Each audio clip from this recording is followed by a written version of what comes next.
সফলতা পেতে জরুরি কথা, সৌন্দর্যতা প্রকাশ। আপনার বিবেচক কথা এবং তা পরিবেশন করার ক্ষমতা আপনাকে পৌঁছে দিতে পারে সাফল্যের শীর্ষে। ছোট্ট একটি শিক্ষণীয় গল্প অবশ্যই শুনবেন। একদিন একজন রাজা রাতে স্বপ্নে দেখলেন তার প্রত্যেকটি দাঁত একে একে পড়ে যাচ্ছে। সকালে ঘুম থেকে উঠে তিনি অত্যন্ত চিন্তিত এবং বিচলিত বোধ করলেন। স্বপ্ন ব্যাখ্যা করতে পারেন এমন জ্যোতিষীকে তিনি তলব করলেন। জ্যোতিষী এলে রাজা সবিস্তারে স্বপ্নের কথা জানালেন।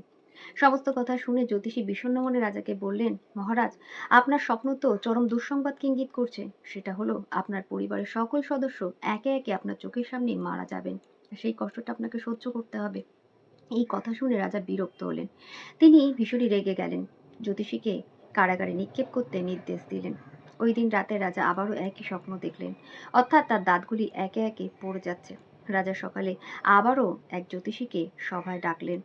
জ্যোতিষী এলে রাজা এবারও বিস্তারে স্বপ্নের কথা জ্যোতিষীকে জানালেন। সমস্ত কথা শুনে জ্যোতিষী হাসি মুখে রাজাকে বললেন, মহারাজ, চমৎকার! আপনার স্বপ্ন তো ভালো ইঙ্গিত করছে।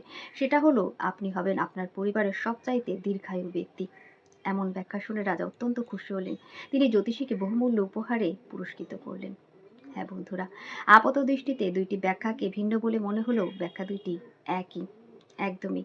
আপনার কথা বলার ধরন বদলে দিতে পারে আপনার ভাগ্য। সুন্দর কথা বলতে পারা শুধুমাত্র সৌজন্যের পরিচয়ই নয়, একটি বিশেষ গুণও।